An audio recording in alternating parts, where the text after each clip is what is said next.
Dites-moi, quel problème de vue aviez-vous? Qu'est-ce qu'il s'est passé quand vous étiez à l'âge de 21 ans?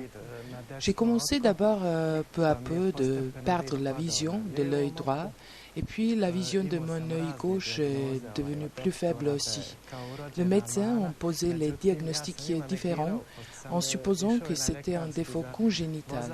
Mais j'ai dit que ce n'était pas possible parce que j'avais déjà le contrôle médical de l'attitude à la conduite et l'examen médical systématique. Jusqu'à cette période, je voyais toujours bien, mais ils m'ont dit que ce devait être une faute du médecin qui m'a fait cet examen et n'avait pas aperçu mon problème. Il ne voulait pas m'écouter simplement. Et après, j'ai changé plusieurs médecins. Qu'est-ce qu'ils disaient? Avaient-ils une même opinion? Il y en avait qui disaient que c'était un défaut congénital, une dégénérescence maculaire héréditaire, mais les rapports médicaux n'étaient pas identiques. Est-ce qu'ils disaient qu'ils pourraient vous aider ou pas? Non, il y avait même une opinion que je perdrais la vue. Comment ça vous a influencé? Vous étiez très jeune à l'époque, vous aviez 21 ans, mais vous étiez déjà marié, vous aviez une famille déjà. Oui, c'est ça. Et puis un jour, on me donne un tel diagnostic. Cela m'a fait fermer. Je me suis isolée de tout le monde, simplement je me suis fermée. Je n'avais aucune envie de communiquer avec personne. J'allais chez tous les médecins en Croatie et à Bosnie dont j'avais entendu parler. Pour le dernier contrôle, j'étais à Tuzla et cette doctoresse m'a dit que je perdrais la vue. Aujourd'hui, je lui dis que je vois. Quand je suis venue à Belgrade, à la clinique Sveti Vid, déjà au premier examen, le docteur Dejan Stefanović m'a donné de l'espoir. Mes mains étaient pleines des rapports des différents médecins et les docteurs étaient étonnés par les diagnostics. En ce moment-là, quand je suis venue à Sveti Vid, la vue de mon œil droit était diminuée pour 90% et de mon œil gauche pour 50%. Pour une personne de 21 ans dont la vue était bonne jusqu'à ce moment, avant que votre vision ait commencé à devenir plus faible, c'était un vrai choc. Oui, mon problème de vue s'aggravait peu à peu et pendant 2 ou 3 ans passés, il est devenu drastique.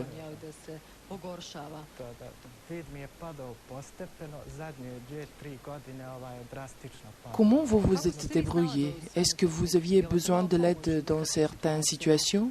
Je suppose par exemple que vous ne pouviez pas conduire.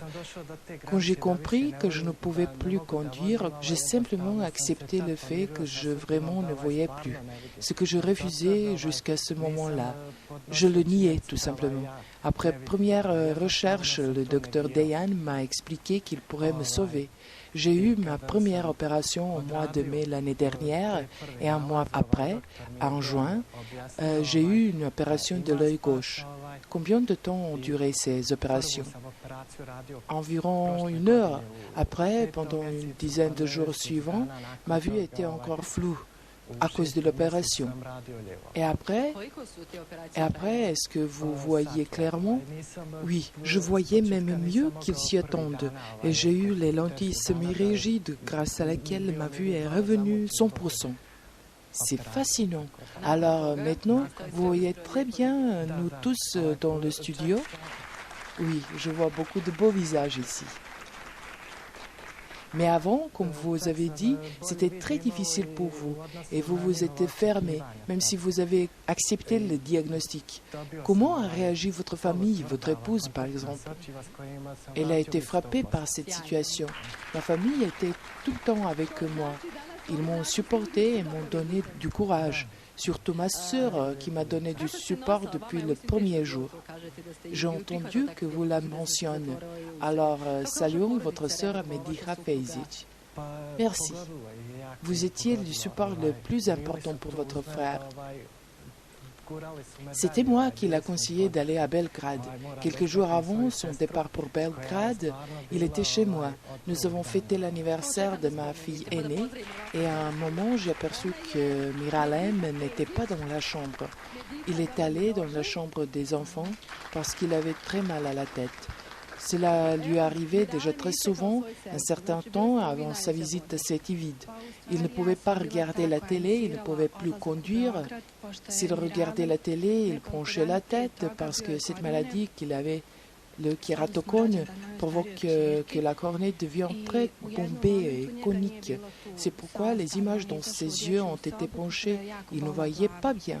Il ne nous a jamais avoué qu'il ne voyait pas. Il ne pouvait pas accepter ce fait et il toujours cherchait des excuses.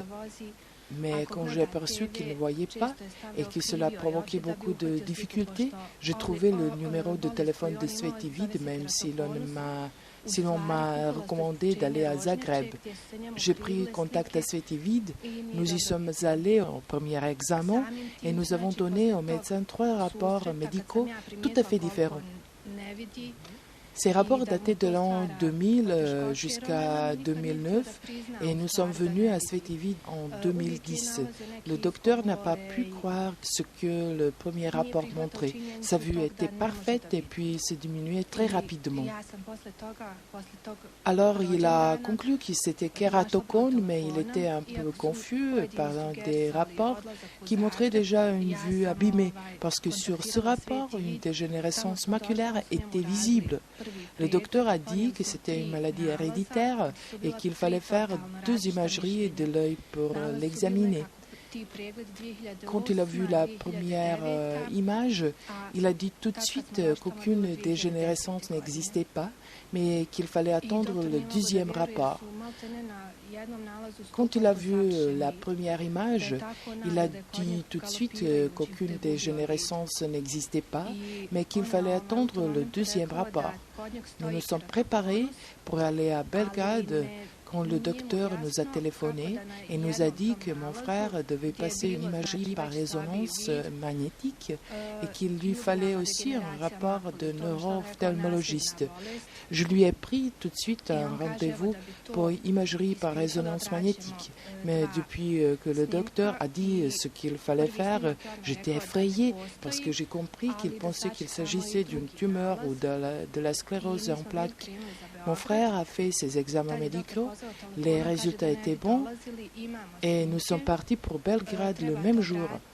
Quand le docteur Dejan a vu le résultat de l'imagerie par résonance magnétique et le rapport de neuro-ophtalmologiste, ainsi que les rapports des examens médicaux faits à Svetivide, il a dit que tout allait bien, que c'était le kératocone qui lui faisait des problèmes et qu'il fallait le traiter.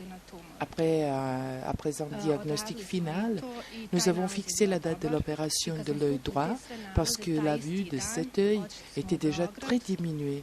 Après un mois, son œil gauche a été opéré aussi. Je suppose que vous étiez soulagé quand le docteur a dit qu'il y avait de l'espoir, surtout parce que les diagnostics précédents étaient inquiétants. Oui, bien sûr. Quand je suis venue avec Miralem au premier examen, le docteur a mis en œuvre l'une de ses appareils et mon frère n'a pas pu reconnaître la lettre. Par exemple, il n'a pas vu la lettre E. Maintenant, après les opérations, il peut lire même les minuscules. Fantastique. Et voilà ce que peut faire l'amour d'une sœur. N'est-ce pas, Miralem? Oui, bien sûr. Toujours aux côtés de son frère. Bravo. Et merci pour votre histoire. Et maintenant, Marina, une question pour vous. La sœur de Miralem a mentionné de nombreux rapports médicaux, y compris le résultat de l'imagerie par résonance magnétique. Pourquoi il était nécessaire de faire tout cela avant son opération?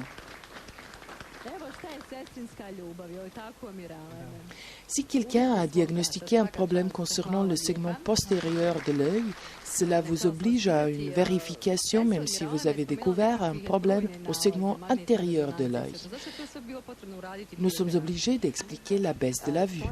Le diagnostic montrant qu'il y a certains changements au segment postérieur de l'œil, sur le nerf optique ou la macula, cela nous oblige parce que cela pourrait signaler un problème plus sérieux Alors, si nous ne sommes pas sûrs, nous devons avoir des rapports qui excluent ce problème éventuel. Nous serions directement coupables si nous faisions une omission. C'est pourquoi on doit chercher l'opinion d'un neuro-ophtalmologiste, et un neurologiste est le résultat d'une imagerie par résonance magnétique. C'est comment on peut exclure le procès progressif qui pourrait vraiment mener au changement du segment postérieur de l'œil qui peuvent provoquer des autres problèmes. Heureusement, dans ce cas, tout était bien. Miralem est en bonne santé. C'est la cornée qui a fait le problème, mais c'est réglé maintenant. Fantastique. Sva problematika dolazila je samo od rožniče koju smo apsolutno potpuno rešili. Divno.